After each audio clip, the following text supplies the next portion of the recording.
organisé par la France Insoumise, je sur ce plateau, comme ça pendant toute la soirée. Pourquoi est-ce qu'ils arrivent par ça? De la France Insoumise, j'appelle maintenant Alexis Corbière. Merci de nous donner cette énergie et cette conviction que ce que nous disons à l'Assemblée nationale est juste, car il ne s'agit pas seulement de déclarations politiques pertinentes, mais que nous avons la conviction, une fois de plus, que nous sommes majoritaires dans ce que nous disons dans le pays, et qu'il n'y a pas de majorité politique pour casser le code du travail, tel que ce gouvernement veut le mettre en place. La fierté que nous avons à être un groupe de la France Insoumise.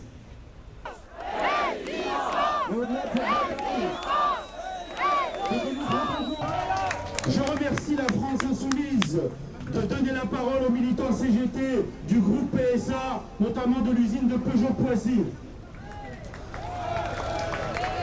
Alors, dans le groupe PSA, en ce moment, il y a des attaques sans précédent contre les militants CGT. Contre les militants CGT de tout le groupe PSA.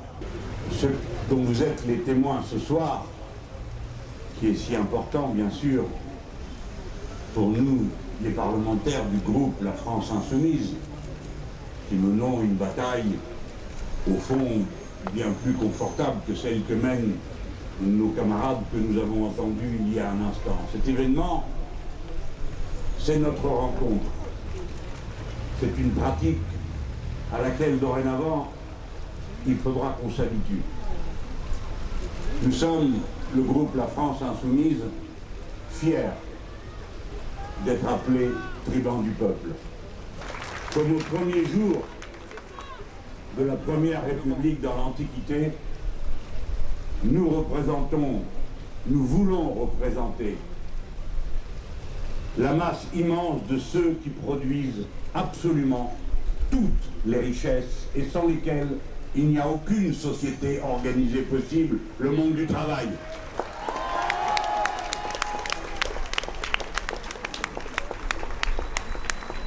C'est une circonstance exceptionnelle, pas seulement parce que nous voulons créer ce type de relation entre nous, qui sommes vos tribuns, femmes et hommes, dans l'hémicycle, avec vous autres qui êtes la pointe avancée de nos mandants, ceux qui ont voté pour élire de tels députés. C'est un événement parce que, en commençant cette pratique, nous commençons un système d'alerte et de mise en mouvement populaire dont j'espère qu'il ira s'étendant. Notre devoir à cet instant, nous tous ici les gens, c'est de nous préparer à instruire et à informer autour de nous chacune et chacun de ceux qui ont à savoir que le code du travail, c'est-à-dire les droits particuliers qui ont été acquis par le salariat au cours d'un siècle de lutte, tout cela est remis en cause. Et cela est fait de manière habile, c'est-à-dire d'un seul coup, comme si ce n'était rien qu'un détail, au début de l'été, à toute vitesse, pour que personne ne puisse se rendre compte de ce qui est en train de se pratiquer, et enveloppé dans une langue traîtresse et mensongère qui appelle lutter contre le chômage, la flexibilisation, avec des maximes abominables du genre faciliter les licenciements pour permettre l'embauche. Et combien de phrases de cette sorte. Votre rôle, mes amis, à partir de ce soir, est d'informer autour de vous, car si les syndicats ouvriers et salariés font leur travail, nous tous aussi, nous avons notre travail à faire auprès de ceux qui ne sont plus organisés dans l'entreprise, soit parce qu'ils sont à la retraite, soit parce qu'ils sont au chômage, soit parce qu'ils font des études et qui ont partie liée directe à la bataille qui est en cours. Je veux maintenant vous en montrer l'ampleur. Écoutez bien, car souvent, ce sont des choses qui sont très techniques et on a du mal à les retenir. Nous avons dit que c'est un coup d'État social. Pourquoi un coup d'État social? parce que l'ordre public social va être totalement renversé après-demain soir, une fois que sera intervenu le vote sur les ordonnances. Pourquoi sera-t-il inversé? Dans d'autres pays, comme résultat des luttes de décennies des salariés, il y a la loi qui proclame des protections. Et ensuite, il est possible que dans l'application de la loi, au niveau d'une branche, le bâtiment, la restauration, vous comprenez, que dans une branche, un accord soit conclu qui est différent de la loi. Ou bien, écoutez, ou bien que dans une entreprise, il est possible qu'un accord soit différent de la loi. Mais il y a une condition. Cette condition, c'est que l'accord dans l'entreprise ou l'accord dans la branche doit être meilleur que le contenu de la loi. C'est-à-dire, c'est ce que l'on appelle le principe de faveur. C'est ce que j'essaye de vous expliquer, il faudra le répéter aux autres. Donc vous comprenez, vous êtes protégés par la loi qui est la même pour tous et pour toutes. Quelle que soit l'entreprise dans laquelle vous travaillez, petite, moyenne ou grande, la loi est la même. À partir de ce texte, seul prévaudra en toutes circonstances l'accord dans l'entreprise. Évidemment, pas pour qu'il soit meilleur que la loi, parce que sinon, c'était pas la peine de tout changer, puisque ça existait déjà. Donc on pouvait déjà négocier dans l'entreprise. Ils sont là à faire des gargarismes tous les jours, en disant que c'est pour être plus près du terrain, mais on y était déjà près du terrain. C'est donc pour permettre que l'accord d'entreprise soit plus mauvais que la loi. C'est uniquement pour cela qu'ils font cette règle et cette ordonnance. Ils disent alors, la loi sera résumée à quelques principes généraux. Mais nous ne le voulons pas, nous voulons qu'elle soit précise pour protéger tout le monde. Ainsi, ils ont créé le principe de défaveur. Vous le comprenez? Ce qui était la particularité de la lutte de classe en France et du résultat de l'action ouvrière, syndicale et des grandes conquêtes, d'abord du début du siècle, lorsqu'a été créé le Code du travail, puis de 1936, puis de la Libération, puis de mai 1968, puis de mai 1981, tout cela, d'un trait de plume, sera supprimé dès lors qu'il sera possible de décider dans une entreprise, dans le rapport de force que vous imaginez, ô combien défavorable aux travailleurs. Ce n'est pas une discussion libre qui a lieu là, quand on a peur de perdre son emploi. Eh bien, tout sera renversé au profit d'accords micro-locaux. Voilà pourquoi c'est exceptionnellement grave et compliqué à expliquer. 18 millions de personnes vont voir leur situation juridique dans l'entreprise transformée dans 3 millions d'entreprises. C'est un événement d'une ampleur immense. Il est difficile de l'expliquer. Voilà pourquoi nous convoquons des rassemblements de cette sorte, pour que le plus grand nombre d'entre vous se saisissent de l'affaire, l'étudient, la comprennent et l'expliquent aux autres. Nous sommes à nous-mêmes notre premier média. C'est de nous, vous autres tous qui êtes là, que tout dépend. Dès lors que nous avons tenu la tranchée, c'est votre tour maintenant d'aller à la rencontre des autres pour leur dire il se passe quelque chose de grave. Ce président de la République vous a roulé dans la farine. Il est comme les autres. Non, il est pire que les autres. Et maintenant, écoutez ça. Une fois que vous arrivez dans l'entreprise, où paraît-il vous allez mener ce dialogue social délicieux que tout le monde sait qu'il s'y passe. Eh bien là, vous aviez des institutions représentatives du personnel, mes amis. Si vous ne le saviez pas, je vous l'apprends, car cela aussi, il faut que tous vous le sachiez.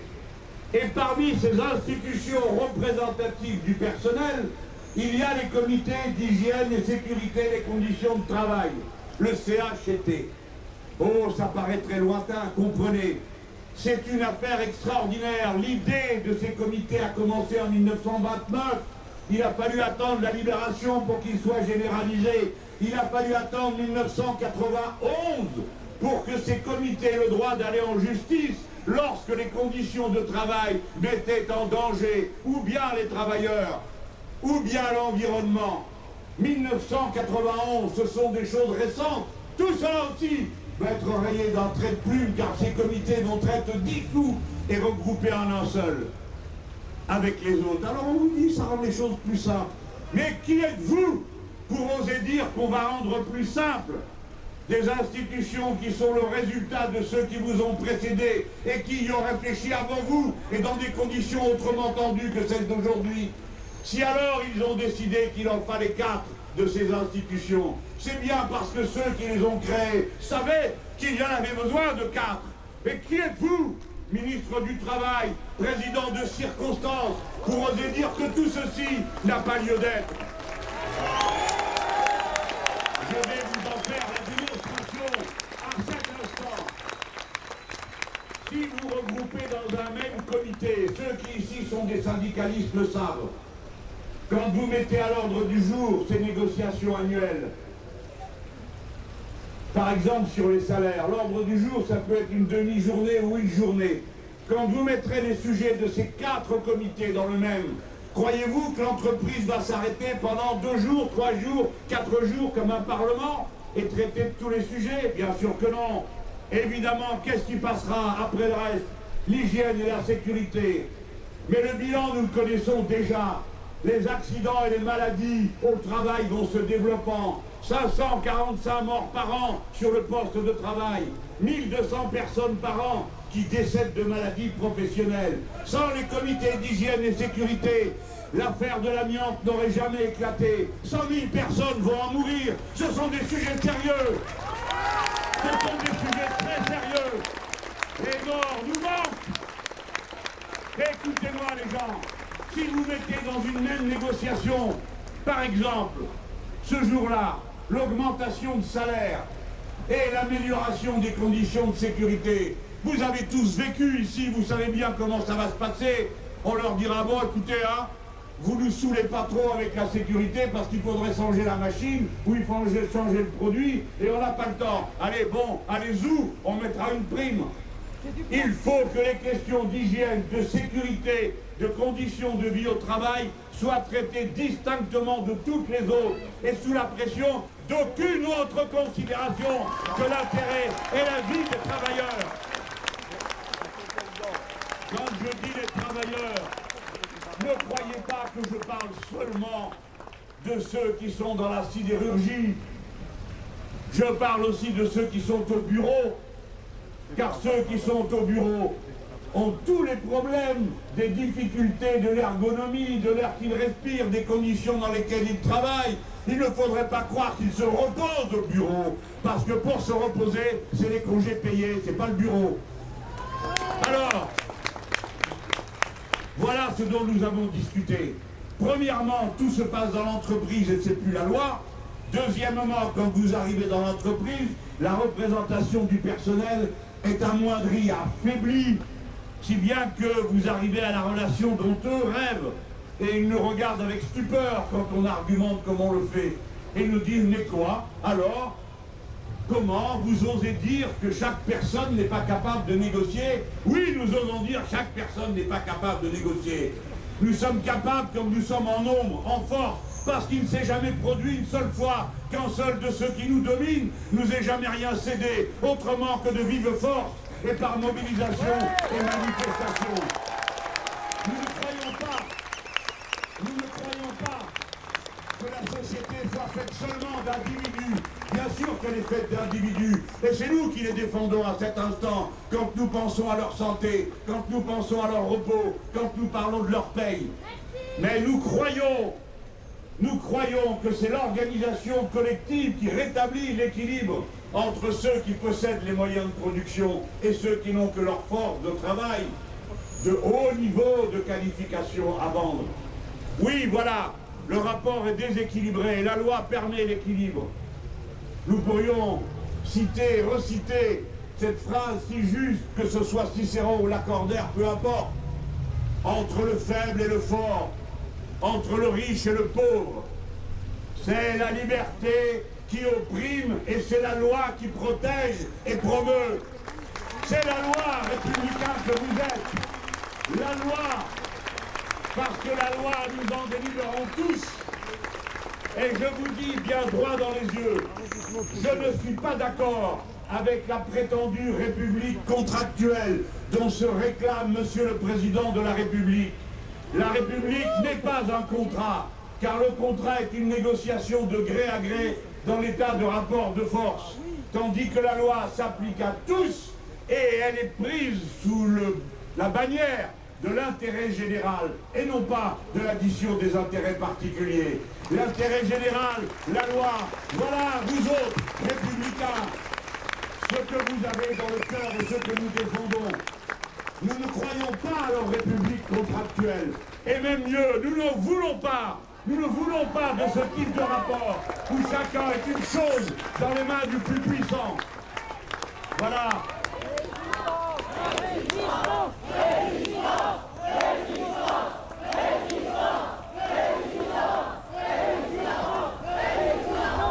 Voilà, citoyennes, citoyens, pourquoi nous vous avons appelé une nouvelle fois à vous rassembler au pied de l'image de la République?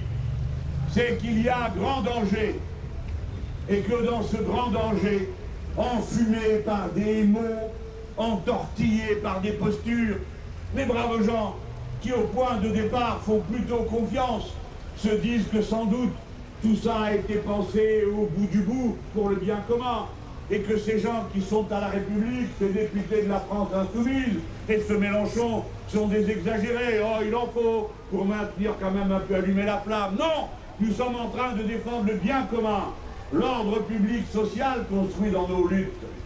Mesdames et messieurs, entendez ça. Il n'y a pas un patron d'entreprise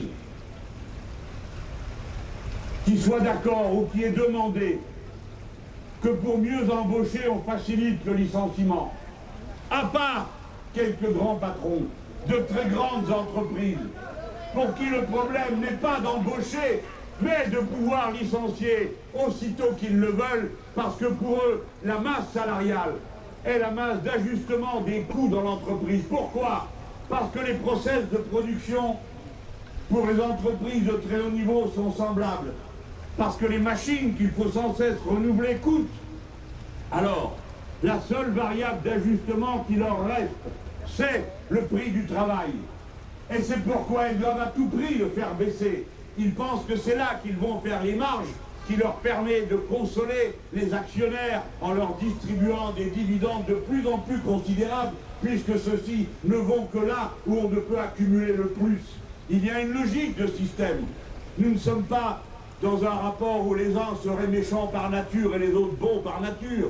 Ce sont des visions du monde, des systèmes, des intérêts qui s'opposent. Le système auquel nous nous affrontons a un nom et il faut être capable de le prononcer en toutes lettres. Ça s'appelle le capitalisme. Et c'est ce que nous combattons. Et nous n'avons pas honte de le dire. Nous n'avons pas peur. Nous pouvons faire la démonstration à tout instant que ce capitalisme-là conduit à la fin de la République et de la démocratie. Nous pouvons faire à tout instant la démonstration que ce capitalisme-là détruit la nature, épuise des êtres humains, saccage la biodiversité. Voilà le bilan de cet ordre du monde. C'est eux qui sont déraisonnables et nous qui avons la raison de notre côté. Écoutez, je vais vous donner un dernier exemple pour que vous compreniez dans quelle ambiance on travaille. C'est cette histoire de prud'homme. Oh, on peut dire que c'est secondaire. Non, ça ne l'est pas. Que se passe-t-il? On vous l'a dit, dorénavant, quand vous allez au prud'homme, vous n'allez pas au prud'homme pour vous promener. Quand vous y allez, c'est que déjà vous avez surmonté la bagarre dans la boîte, que vous vous êtes déjà bien enguirlandé, que vous avez été licencié. Et si vous allez au prud'homme, c'est parce que vous pensez que votre licenciement est abusif.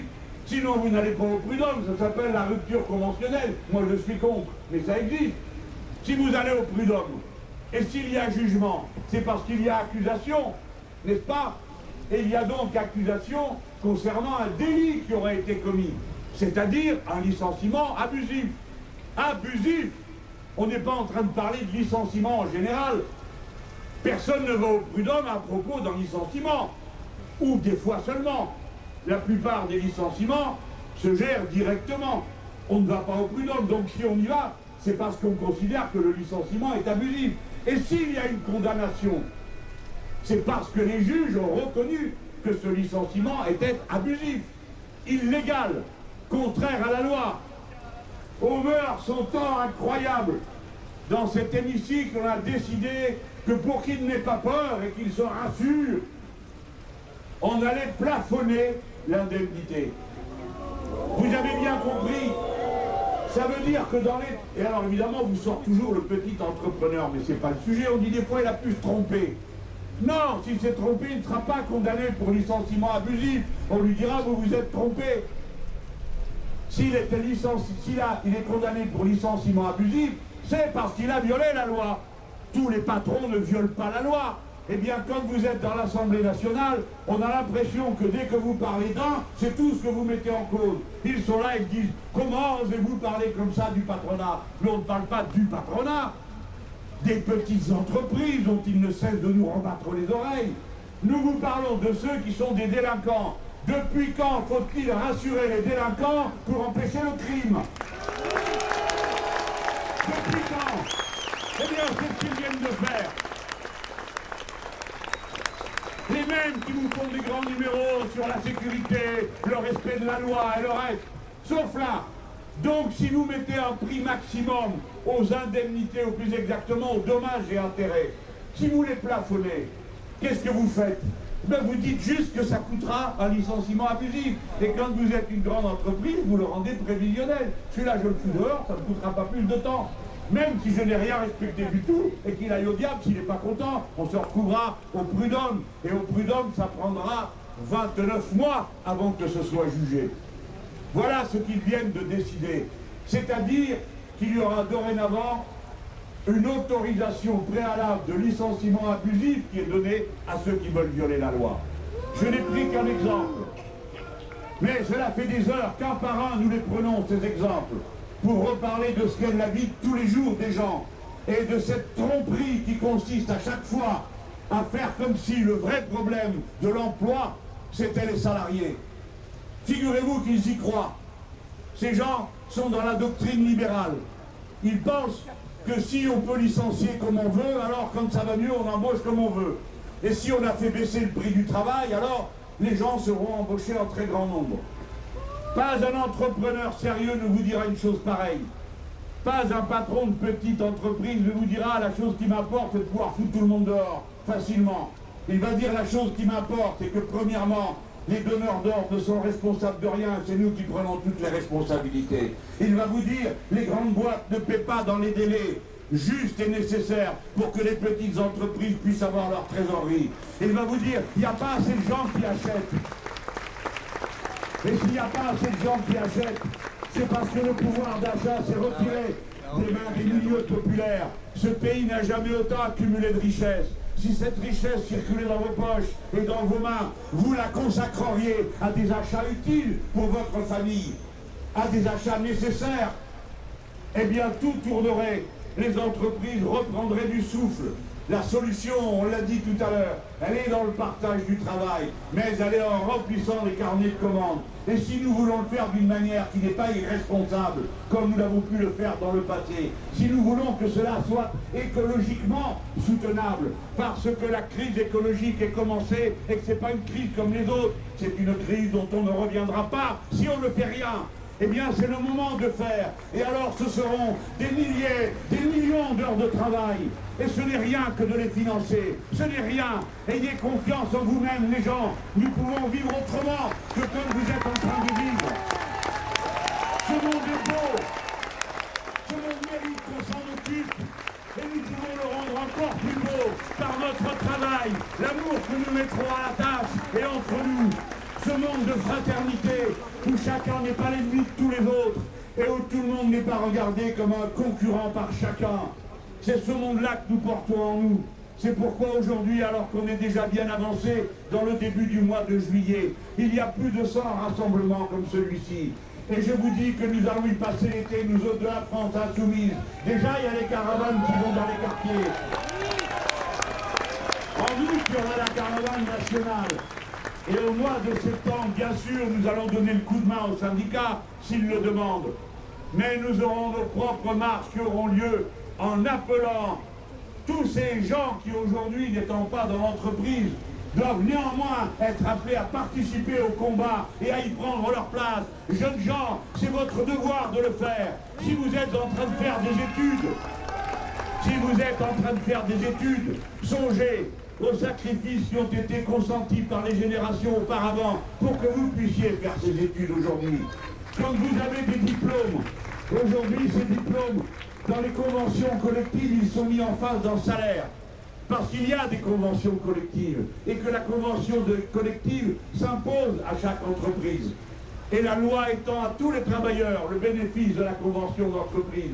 Voilà pourquoi en France, alors que nous sommes moins syndiqués qu'ailleurs d'autres pays, 90% des salariés sont couverts par des conventions collectives grâce à la loi.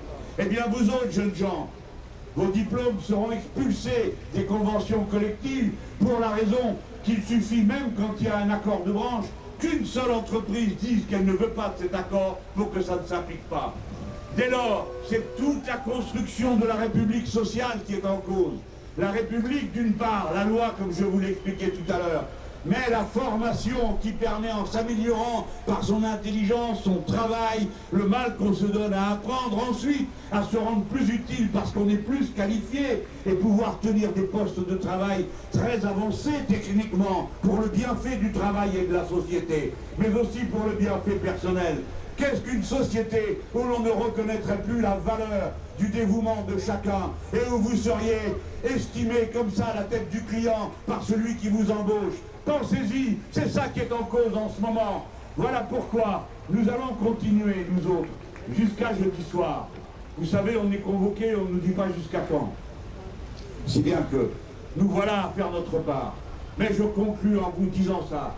Je vous appelle à une forme d'insurrection morale. Ne vous résignez pas, ne laissez pas faire. Expliquez, résistez.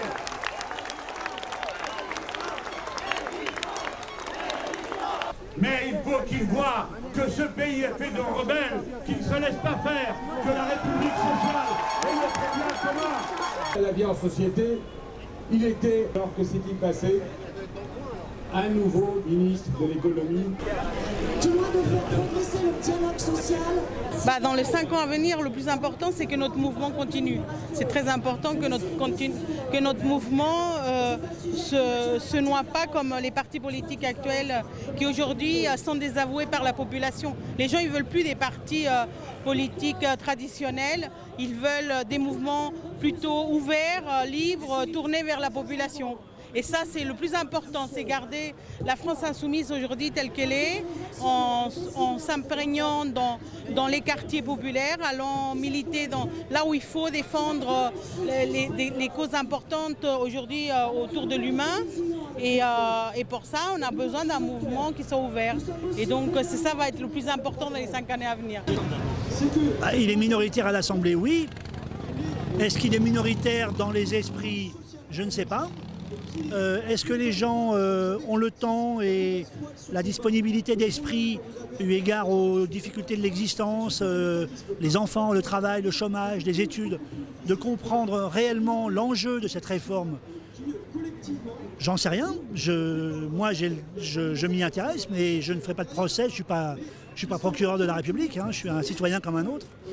Mais voilà, il n'est pas question de contester la légitimité des élus de La République En Marche. Ils sont élus. Voilà. On peut quand même constater qu'il y a 50% d'abstention et que donc il manque du monde. Voilà. Bon, alors on va nous dire que tout ça a été énoncé dans le programme du candidat Macron. Mais voilà, la démocratie, c'est pas uniquement l'élection du président de la République. La démocratie, c'est les syndicats, c'est la presse, c'est la parole citoyenne. La démocratie, elle est partout. Elle se range pas dans un tiroir quand l'élection est terminée, quoi. Mélenchon, il apporte beaucoup au mouvement insoumis, hein, parce que il a une façon de parler, une présence, etc. Parfois, peut-être, on pourrait espérer qu'il soit un peu plus discret. Bon.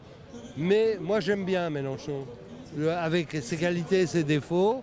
Moi je pense que c'est un axe très important du mouvement insoumis, mais il faut maintenant que des jeunes insoumis, mais il y en a apparemment, on les voit à l'Assemblée nationale, des jeunes députés qui prennent le relais, qui sont très, très doués et qui parlent très bien, et je pense que ça peut devenir quelque chose d'intéressant. Enfin, je pense qu'avec Macron, il aurait fait passer sa loi, peu importe qui était majoritaire à l'Assemblée.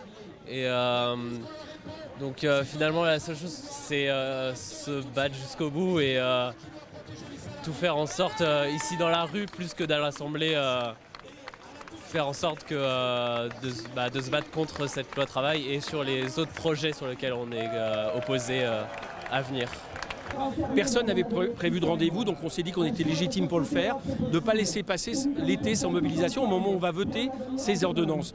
Voilà. Et en même temps, c'est un travail d'éducation populaire. Vous avez vu, on se relaye, on essaye d'expliquer la loi, d'expliquer ce que nous ferions si nous gouvernions, et puis en comptant que tout ce travail accumulé cet été nous serve à la rentrée pour mobiliser plus largement et également être derrière les syndicats qui le feront. J'espère que beaucoup de syndicats rejoindront l'appel de la CGT, mais rien ne dit que France Insoumise ne prenne pas aussi, puisque nous défendons l'intérêt général, des initiatives. On verra. En tout cas, on fera tout pour se battre mètre après mètre contre cette loi. Je vous rappelle qu'il passe au gouvernement le 23 septembre et qu'il revient devant l'Assemblée. Donc rien n'est perdu, il faut se battre.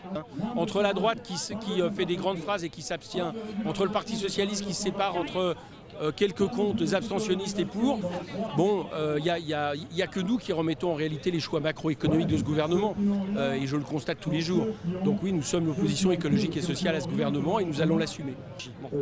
Moi, dans ma ville à Amiens, il y a la suppression de 70 postes chez Auchan. C'est 870 postes au niveau national, donc c'est un gros plan social. Dans une entreprise qui fait 14% de bénéfices, qui a vu ses dividendes augmenter ce printemps de 75%. C'est la famille Mullier, 26 milliards d'euros, troisième fortune française me semble-t-il, et qui en plus met un paquet de son pognon en Belgique pour optimisation fiscale et tout ça. On a le rapporteur de la commission des lois qui est un ancien DRH de Auchan, ancien jusqu'à là. Bon, je veux dire, normalement, la question, l'urgence, ça serait de se demander comment on fait pour éviter qu'il y ait des plans sociaux dans des boîtes qui se portent très bien.